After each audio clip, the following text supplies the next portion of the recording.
Genèse chapitre 43. La famine s'appesantissait sur le pays. Quand ils eurent fini de manger le blé qu'ils avaient apporté d'Égypte, Jacob dit à ses fils, « Retournez, achetez-nous un peu de vivres. » Juda lui répondit, « Cet homme nous a fait cette déclaration formelle, vous ne verrez pas ma face, à moins que votre frère ne soit avec vous. Si donc tu veux envoyer notre frère avec nous, nous descendrons et nous t'achèterons des vivres. Mais si tu ne veux pas l'envoyer, nous ne descendrons point, car cet homme nous a dit, « Vous ne verrez pas ma face, à moins que votre frère ne soit avec vous. » Israël dit alors, « Pourquoi avez-vous mal agi à mon égard en disant à cet homme que vous aviez encore un frère ?» Ils répondirent, « Cet homme nous a interrogés sur nous et sur notre famille en disant, « Votre père vit-il encore? Avez-vous un frère ?» Et nous avons répondu à ces questions. Pouvions-nous savoir qu'il dirait, « Faites descendre votre frère ?» Juda dit à Israël, son père, « Laisse venir l'enfant avec moi, afin que nous nous levions et que nous partions, et nous vivrons et nous ne mourrons pas, nous, toi et nos enfants. » Je réponds de lui, « Tu le redemanderas de ma main. Si je ne le ramène pas auprès de toi, et si je ne le remets pas devant ta face, je serai pour toujours coupable envers toi, car si nous n'eussions pas tardé, nous serions maintenant 2 fois de retour. » Israël, leur père, leur dit, « Puisqu'il le faut, faites ceci. Prenez dans vos sacs des meilleures productions du pays pour en porter un présent à cet homme, un peu de baume et un peu de miel, des aromates, de la myrrhe, des pistaches et des amandes. Prenez avec vous de l'argent au double et remportez l'argent qu'on avait mis à l'entrée de vos sacs. Peut-être était-ce une erreur. Prenez votre frère et levez-vous, retournez vers cet homme. Que le Dieu Tout-Puissant vous fasse trouver grâce devant cet homme, et qu'il laisse revenir avec vous votre autre frère et Benjamin. Et moi, si je dois être privé de mes enfants, que j'en sois privé. »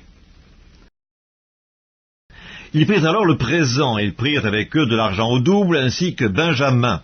Ils se levèrent, descendirent en Égypte, et se présentèrent devant Joseph.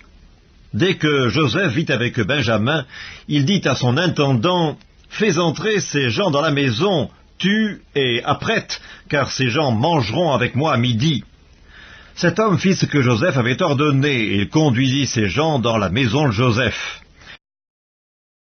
Ils eurent peur lorsqu'ils furent conduits à la maison de Joseph, et ils dirent, « C'est à cause de l'argent remis l'autre jour dans nos sacs qu'on nous emmène, c'est pour se jeter sur nous, se précipiter sur nous, c'est pour nous prendre comme esclaves et s'emparer de nos ânes. » Ils s'approchèrent de l'intendant de la maison de Joseph et lui adressèrent la parole à l'entrée de la maison.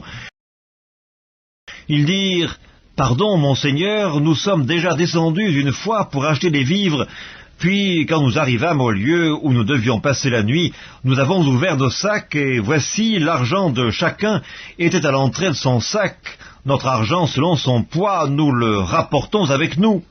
Nous avons aussi apporté d'autres argent pour acheter des vivres. Nous ne savons pas qui avait mis notre argent dans nos sacs. » L'intendant répondit, « Que la paix soit avec vous, ne craignez rien.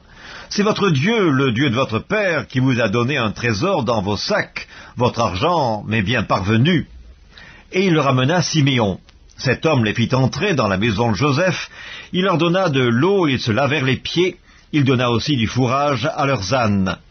Ils préparèrent leurs présents en attendant que Joseph vînt à midi, car on les avait informés qu'il mangerait chez lui. Quand Joseph fut arrivé à la maison, ils lui offrirent le présent qu'ils avaient apporté, et ils se prosternèrent en terre devant lui. Il leur demanda comment ils se portaient, et il dit, « Votre vieux père dont vous avez parlé, est-il en bonne santé? Vit-il encore ?» Ils répondirent, « Ton serviteur, notre père, est en bonne santé, il vit encore. » Et ils s'inclinèrent et se prosternèrent. Joseph leva les yeux et, jetant un regard sur Benjamin, son frère, fils de sa mère, il dit, « Est-ce là votre jeune frère dont vous m'avez parlé ?» Et il ajouta, « Dieu te fasse miséricorde, mon fils. » Ses entrailles étaient émues pour son frère, et il avait besoin de pleurer.